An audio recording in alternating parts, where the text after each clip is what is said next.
जय हिंद साथियों, आज के इस लेक्चर में हम career opportunities in NCC army wing के बारे में जानकारी देंगे।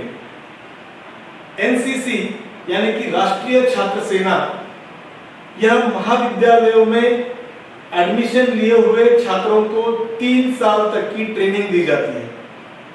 इस 3 साल के ट्रेनिंग के दौरान, प्रशिक्षण के दौरान पहले वर्ष में विद्यार्थियों को, छात्रों को जनरल ट्रेनिंग दी जाती है। दूसरे साल में विद्यार्थी ट्रेनिंग ले करके एक एग्जाम देते हैं जिसे हम बी सर्टिफिकेट एग्जामिनेशन कहते हैं। उस एग्जाम में पास होने के बाद छात्रों को बी सर्टिफिकेट मिलता है। तीसरे साल में भी छात्रों को एडवांस ट्रेनिंग दी जाती है और वह ट्रेनिंग कंप्लीट करने के बाद छात्रों को उस साल के अंत में सी सर्टिफिकेट की एग्जाम देनी होती है। वह एग्जामिनेशन पास होने के बाद उन्हें सी सर्टिफिकेट प्रदान किया जाता है। तो इस तरह से जब छात्र सीनियर कॉलेज के एनसीसी में एडमिशन लेते हैं, उस समय उन्हें 3 वर्ष तक का, 3 साल तक का एनसीसी का ट्रेनिंग पूरा करना होता है। यह ट्रेनिंग पूरा होने के बाद उन्हें बी सर्टिफिकेट और सी सर्टिफिकेट प्राप्त होता है। इस बी सर्टिफिकेट और सी सर्टिफिकेट के बलबूते छात्र आर्मी में अलग अलग रिक्रूटमेंट के लिए एप्लीकेशंस कर सकते हैं और उन्हें इस अलग अलग पोस्ट के एप्लीकेशन के लिए कुछ फैसिलिटीज, मतलब सहूलतें उन्हें मिलती है। यह कौन कौन सी फैसिलिटीज है, यह हम जानने की कोशिश करेंगे। आर्मी रिक्रूटमेंट में 3 किस्म के केडर्स होते हैं।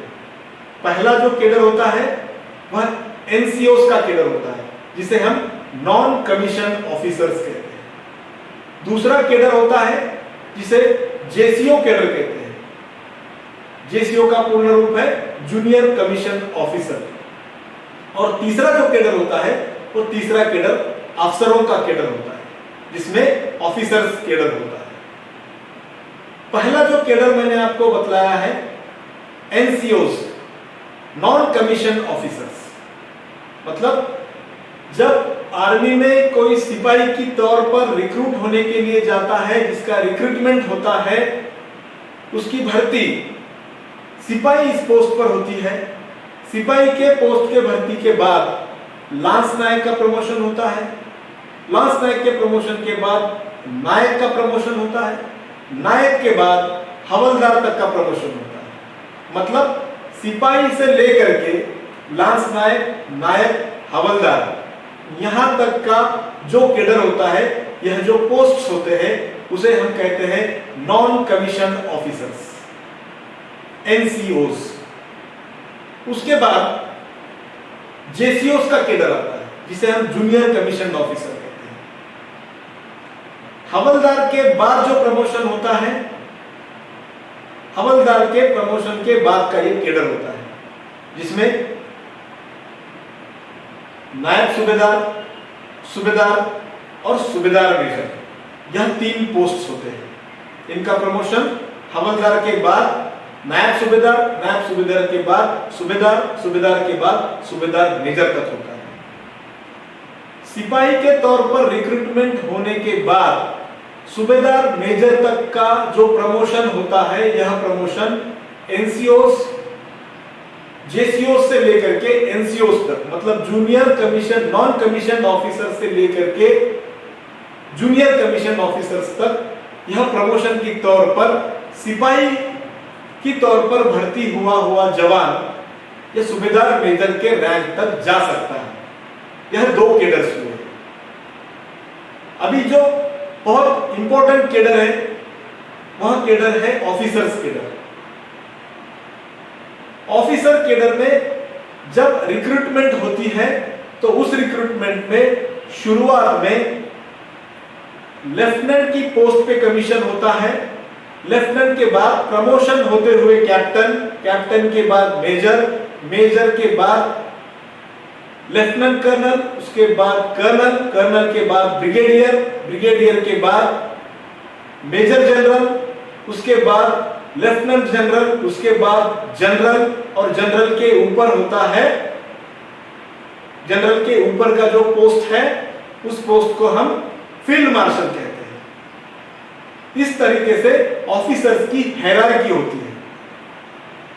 यह दो किस्म के पोस्ट जो है, officer cadre, non officer cadre, इस सभी में एनसीसी के छात्रों को किस प्रकार से करियर के अपॉर्चुनिटीज मिलते हैं वह हम जानने की कोशिश करेंगे। तो पहले मैं आपको बतलाऊंगा NCO non commission officers, JCO junior commission officer, इनके लिए रिक्रूटमेंट को एनसीसी छात्रों को कौन सी सहूलत मिलती है। उसके बाद मैं आपको बतलाऊंगा कि ऑफिसर केडर्स, लेफ्टिनेंट से लेकर के जनरल तक के जो रिक्रूटमेंट होते हैं और प्रमोशंस होते हैं उस केडर के लिए एनसीसी के छात्रों को क्या सहूलत मिलती है। तो आइए हम जानने की कोशिश करेंगे कि आर्मी में किस प्रकार से रिक्रूटमेंट में छात्रों को फैसिलिटीज दिए जाते हैं। तो पहला इसमें जो रिक्रूटमेंट में पहली जो रिक्रूटमेंट होती है soldier general duty category. Soldier general duty category में जो रिक्रूटमेंट होती है, शुरुआत में रिक्रूटमेंट सिपाही के पोस्ट के लिए होती है। सिपाही के पोस्ट पे रिक्रूट होने के बाद प्रमोशन होते होते वह सिपाही सूबेदार मेजर की रैंक तक जा सकता है। पहले सिपाही होगा, उसके बाद लांस नायक, उसके बाद नायक, उसके बाद हवलदार, उसके बाद जेसीओ केडर में वो सिपाही जाएगा। जेसीओ केडर की पहली रैंक है नायब सूबेदार, उसके बाद होगा सूबेदार, उसके बाद होगा सूबेदार मेजर। तो इसके लिए जो एंट्री लेवल होता है वह एंट्री लेवल होता है सोल्जर जनरल ड्यूटी कैटेगरी। इस सोल्जर जनरल ड्यूटी कैटेगरी के लिए अगर हमारे पास एनसीसी का सी सर्टिफिकेट हम ए या बी ग्रेड में पास होते हैं तो हमें डायरेक्ट रिटर्न एग्जाम माफ होता है। एनसीसी सी सर्टिफिकेट हमारे पास ए ग्रेड और बी ग्रेड में हम सी सर्टिफिकेट पास होते हैं तो हमें कोई रिटर्न एग्जाम देने की जरूरत नहीं होती है। ग्राउंड के टेस्ट देने होते हैं। ग्राउंड टेस्ट क्लियर होने के बाद हमें एग्जाम के जो 100% मार्क होते हैं वो 100% मतलब 100% मार्क्स हमें सी सर्टिफिकेट के बलबूते मिल जाते हैं और रिटर्न एग्जाम हमें देनी नहीं पड़ती है। अगर आपके पास एनसीसी का बी सर्टिफिकेट होगा तो आपको ओवरऑल मार्किंग में 10% मार्क्स का ग्रेस मार्क्स आपको मिल सकता है बी सर्टिफिकेट के बलबूते। और इसके लिए आपका एज ग्रुप जो होना होता है 17.5 साल से लेकर के 21 साल तक के छात्र इसमें पात्र होते हैं। आप 17.5 साल से लेकर के 21 साल के बीच आपकी उम्र, आपकी आयु होनी चाहिए। यह है एनसीसी का बलबूते जो रिक्रूटमेंट होते हैं उस रिक्रूटमेंट में सोल्जर जनरल ड्यूटी कैटेगरी के लिए मिलने वाली सहूलतें। उसके बाद हम देखेंगे दूसरा जो कैटेगरी है, दूसरे कैटेगरी में ट्रेडमैन इन आर्मी। आर्मी में अलग अलग किस्म के ट्रेड के लिए नियुक्ति होती है, जैसा कि टेलर, बार्बर, कुक, शॉपकीपर। इस अलग अलग किस्म के ट्रेड के लिए नियुक्ति होती है, चयन होता है। इस नियुक्ति में भी अगर आपके पास एनसीसी का सी सर्टिफिकेट ए या बी ग्रेड में आप अगर पास होंगे तो आपको इस ट्रेडमैन की आर्मी की एग्जाम एग्जेम्प्टेड होती है, मतलब आपको कोई भी लिखित स्वरूप की परीक्षा माफ होती है, देनी नहीं पड़ती है। सिर्फ आपको करना होता है, फिजिकल क्वालिफाइड होना पड़ता है, ग्राउंड में आपको 100% ग्राउंड आपको क्वालिफाइड करना होता है, रिटर्न में आपको पूरे मार्क मिलते हैं एग्जाम ना देते हुए सी सर्टिफिकेट के बलबूते।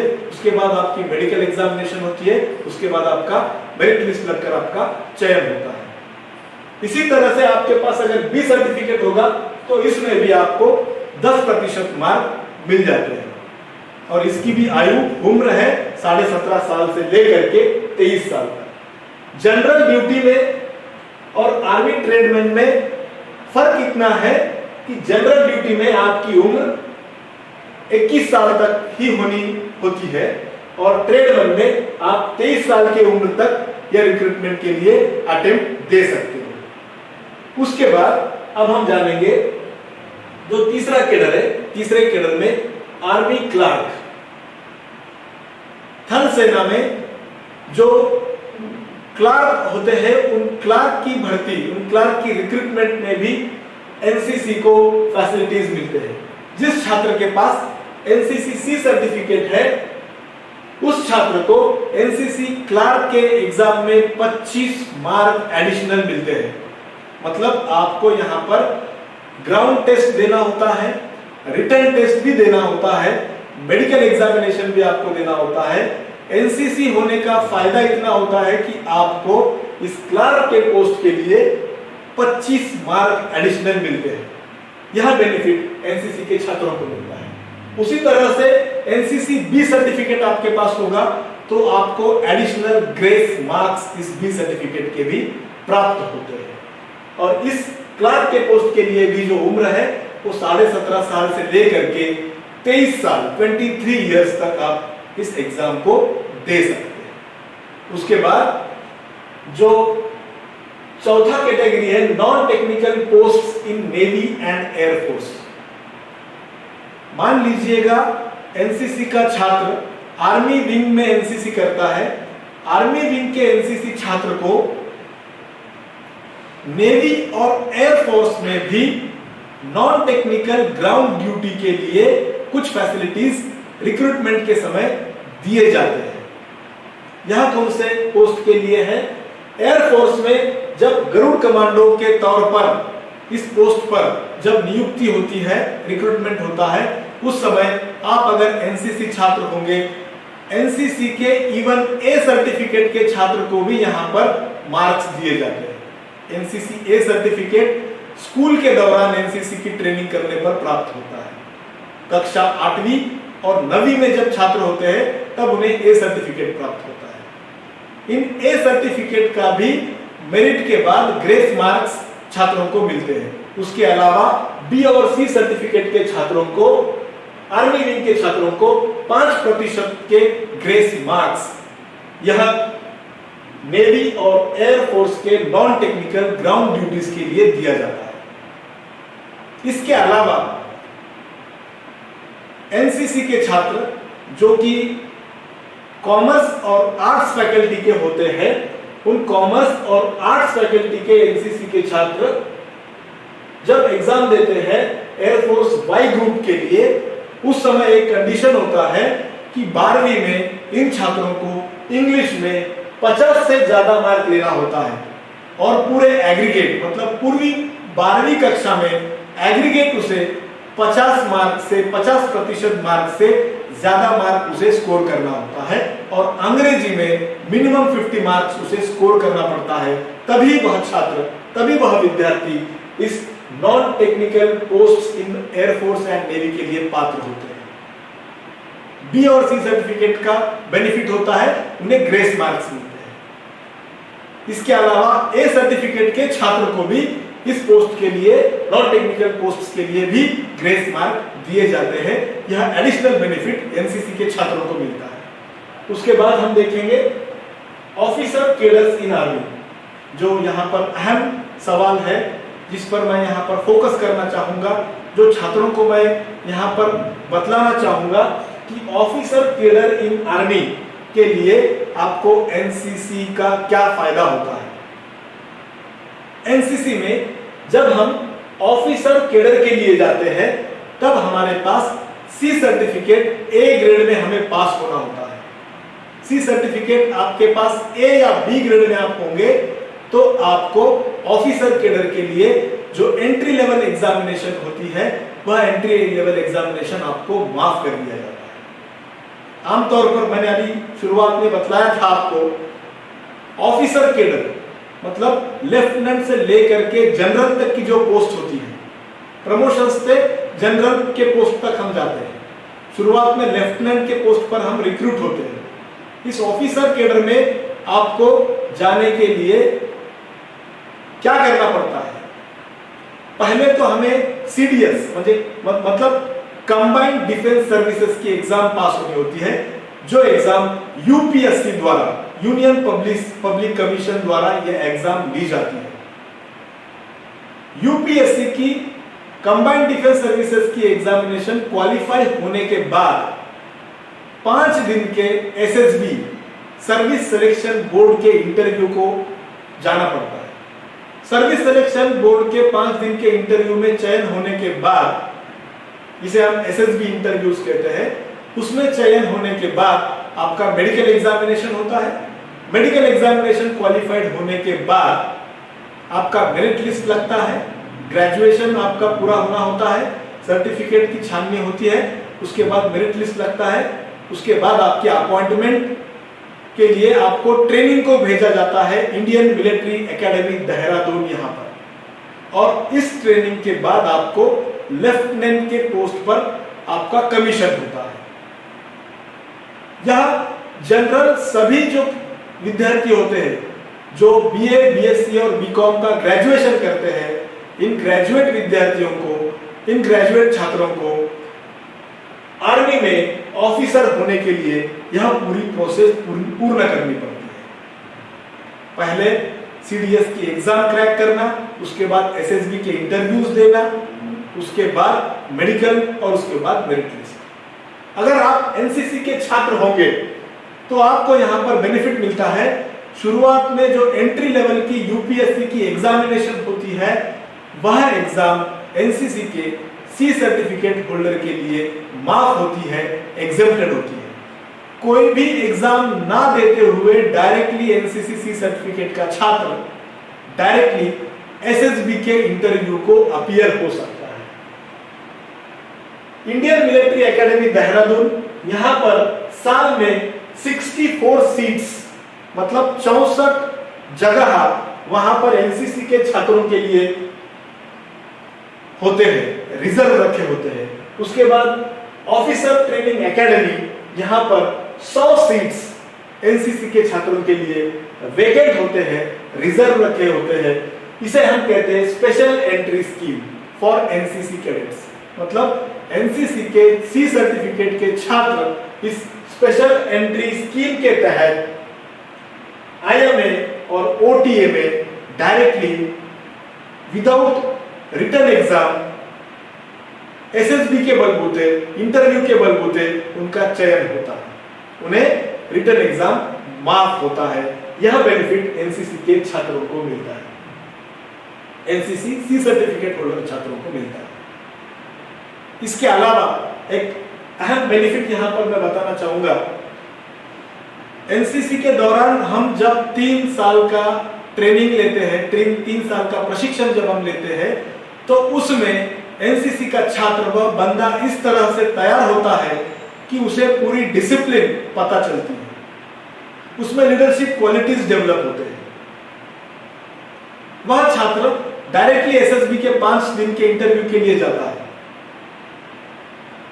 उसे ऑफिसर के पूरे जो क्वालिटीज होते हैं, कुल मिलाकर 15 ऑफिसर लाइक क्वालिटीज, जिसे हम OLQ कहते हैं। सीडीएस की एग्जाम पास होने के बाद एसएसबी इंटरव्यू के लिए जब हम जाते हैं, तब हमें ऑफिसर लाइक क्वालिटीज चेक किए जाते हैं, और यह ऑफिसर लाइक क्वालिटीज एनसीसी के छात्र में हम लाने की कोशिश करते हैं। एनसीसी का जो छात्र 3 साल तक का ट्रेनिंग या प्रशिक्षण पूर्ण करता है, उस छात्र में स्पोर्ट्समैनशिप एटीट्यूड होता है, उसमें लीडरशिप क्वालिटी होती है, वो फिजिकली और मेंटली फिट होता है। इसके अलावा फिजिकल मेंटल टफनेस भी उस छात्र में होते हैं। जो भी क्वालिटीज ऑफिसर के लिए लगते हैं, वह सभी क्वालिटीज उस छात्र में डिसिप्लिन होता है, वो छात्र प्रॉम्प्ट होता है। जो भी ऑफिसर के लिए क्वालिटीज लगती है, वह सब क्वालिटीज एनसीसी के ट्रेनिंग के दौरान वो छात्र जानने की कोशिश करता है। एनसीसी का प्रशिक्षण लेते समय वह सभी क्वालिटीज छात्रों को पढ़ाए जाते हैं। तो यह बेनिफिट एनसीसी के छात्रों को इनडायरेक्टली इस ऑफिसर कैडर के सिलेक्शन के लिए बिल्कुल मिलते हैं। तो इस तरह से ऑफिसर कैडर इन आर्मी में जाने के लिए आपको रिटन एग्जाम माफ कर करके डायरेक्टली आप इंटरव्यू को अपीयर हो सकते हैं। और जो विद्यार्थी ऑफिसर कैडर के लिए जाना चाहते हैं, जिनके पास एनसीसी का कोई सर्टिफिकेट नहीं है, उन छात्रों को कंबाइंड डिफेंस सर्विसेज मतलब सीडीएस की, यूपीएससी की एग्जामिनेशन देनी होती है।